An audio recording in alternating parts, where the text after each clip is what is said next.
दोस्तों, आज की इस वीडियो में हम बात करेंगे एक भारतीय रेसलर जिन्होंने भारत ही नहीं विदेशों में भी अपने नाम का डंका बजाया और भारत का नाम रोशन किया। पर उनका संन्यास इतना दुखद होगा ये किसी ने नहीं सोचा था। तो चलिए वीडियो शुरू करते हैं। भारतीय रेसलर विनेश फोगाट ने पेरिस ओलंपिक से डिस्क्वालिफिकेशन के खिलाफ अपील दायर कर दी। उन्होंने court of arbitration for sports में बुधवार शाम को सिल्वर दिए जाने की अपील की। बुधवार सुबह विनेश का वज़न तय कैटेगरी से 50 केजी से 100 ग्राम ज़्यादा निकला। इसके बाद ओलंपिक एसोसिएशन ने उन्हें फ्रीस्टाइल महिला कुश्ती के लिए अयोग्य घोषित कर दिया।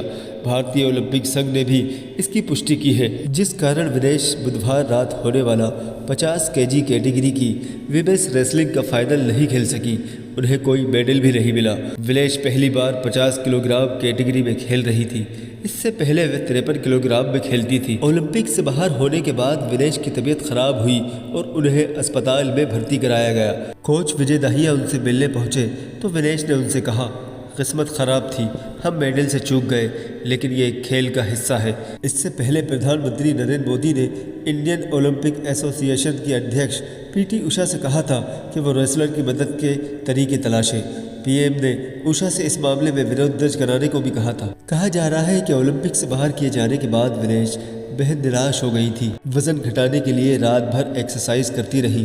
भारतीय ओलंपिक टीम के डॉक्टर दिनशा पोडीवाला ने स्टेटमेंट जारी करके बताया कि विनेश और उनके कोच को मंगलवार रात ही उनके ज़्यादा वजन के बारे में पता चल गया था। इसके बाद विनेश पूरी रात नहीं सोई और वज़न को तय कैटेगरी में लाने के लिए जॉगिंग, स्पीकिंग और साइकिलिंग जैसी एक्सरसाइज करती रही। डॉक्टर पोडीवाला ने बताया कि दिनेश ने अपने बाल और नाखून तक काट दिए थे, उनके कपड़े भी छोटे कर दिए थे। इसके बावजूद उनका वज़न नहीं घट पाया। कुछ मीडिया रिपोर्ट्स में कहा गया है कि भारतीय दल ने विनेश को थोड़ा और समय देने की मांग की थी, लेकिन उनकी मांग नहीं सुनी गई। रात भर कोशिशों के बावजूद उनका वज़न कुछ ग्राम ज़्यादा रहा। इंडियन ओलंपिक संघ ने कहा, यह बेहद खेदजनक है कि विनेश फोगाट को ज़्यादा वज़न के कारण महिला कुश्ती के 50 किलोग्राम कैटेगरी में अयोग्य घोषित कर दिया है। रात भर की कोशिशों के बावजूद सुबह उनका वज़न 50 किलोग्राम से कुछ ग्राम अधिक पाया गया। हम विनेश की मेहनत का सम्मान करने का अनुरोध करते हैं। भारतीय दल आगे इस पर कोई टिप्पणी नहीं करेगा। हम आने वाली प्रतियोगिताओं पर फोकस करना चाहेंगे। ओलंपिक के फाइनल में पहुंचने वाली पहली भारतीय महिला रेसलर विनेश मंगलवार को 3 मुकाबले जीतकर 50 किलोग्राम रेसलिंग ओलंपिक के फाइनल में पहुंचने वाली पहली भारतीय महिला रेसलर बनी थी। सेमीफाइनल में उन्होंने क्यूबा की पहलवान गुज़मान लोपेज़ी को, क्वार्टर फाइनल में यूक्रेन की ओक्साना लेवाज, प्री क्वार्टर फाइनल में वर्ल्ड चैंपियन जापान की यूई सुजुकी को 3-2 से मात दी थी। विनेश को बुधवार रात करीब 10 बजे गोल्ड मेडल के लिए अमेरिकी रेसलर सारा एन हिल्डरब्रांड से मुकाबला करना था। ओलंपिक नियमों के मुताबिक अब विनेश की जगह सेमीफाइनल में उनसे हार चुकी क्यूबा की गुज़मान लोपेज़ी ही फाइनल खेलेंगी। विनेश फोगाट का यह तीसरा ओलंपिक है। 2016 के रियो ओलंपिक में वे चोट की वजह से बाहर हो गई थीं। इसके बाद 2020 के टोक्यो ओलंपिक में वे क्वार्टर फाइनल में हार गई थीं। पेरिस ओलंपिक में विनेश अपना कोई मुकाबला नहीं हारी थीं। मंगलवार को फाइनल में पहुंचने के बाद उनका एक मेडल पक्का माना जा रहा था। पीएम नरेंद्र मोदी ने सोशल मीडिया पर लिखा, विनेश आप चैंपियंस की चैंपियंस हो, आप भारत के लोगों के लिए गर्व और प्रेरणा हो। आज का झटका दुख देता है।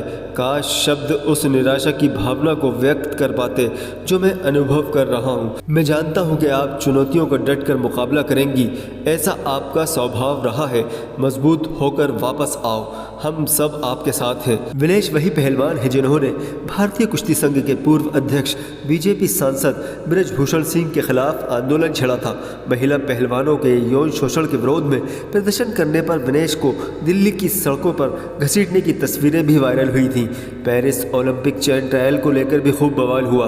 पहलवान अंतिम पंगाल के सिलेक्शन के चलते विनेश को अपनी मूल वेट कैटेगरी 53 किलोग्राम छोड़नी पड़ी और वेट घटाकर 50 किलोग्राम कैटेगरी में आ गई। ओलंपिक से बाहर होने से पहले विनेश के ताऊ महावीर फोगाट ने कहा था, पहली फाइट में वर्ल्ड चैंपियन यूई सुजुकी को हराकर ही विनेश गोल्ड मेडल की दावेदार बन गई थी। इस बार पूरी उम्मीद है कि विनेश गोल्ड मेडल लेकर आएगी। विनेश ने जो करके दिखाया है ये बृजभूषण सिंह के मुंह पर तमाचा है। बृजभूषण हराने के लिए पीछे लगा हुआ था, लेकिन विनेश की मेहनत रंग लाई है। ओलंपिक तक पहुंचने की उनकी ये लड़ाई काफ़ी पहले ही शुरू हो गई थी। 2020 टोक्यो ओलंपिक के बाद विनेश को बैन कर दिया गया था। तब इंडियन रेसलिंग फेडरेशन के अध्यक्ष बृजभूषण शरण सिंह ने कहा था, हमने खोटा सिक्का भेजा था। बाद में पहलवानों और बृजभूषण के बीच की लड़ाई सुप्रीम कोर्ट तक पहुंच गई। इस बीच बैन से दुखी विनेश तानों से परेशान होकर डिप्रेशन में चली गई। साइकोलॉजिस्ट के पास गई तो उसने कहा कि अगर कुश्ती नहीं छोड़ी तो परेशानी बहुत बड़ी हो सकती है। विनेश नहीं रुकी, कुश्ती लड़ती रही और तीसरे ओलंपिक में जगह बनाई। पर अब उन्होंने कुश्ती से संन्यास की घोषणा कर दी है और अपने सोशल मीडिया पोस्ट में लिखा, माँ कुश्ती मेरे से जीत गई, मैं हार गई, माफ़ करना, आपका सपना, मेरी हिम्मत सब टूट चुके, इससे ज़्यादा ताकत नहीं रही, अब अलविदा कुश्ती 2001 से 2024। दोस्तों, वीडियो पसंद आई हो तो लाइक, शेयर और चैनल को सब्सक्राइब करना ना भूलें। धन्यवाद।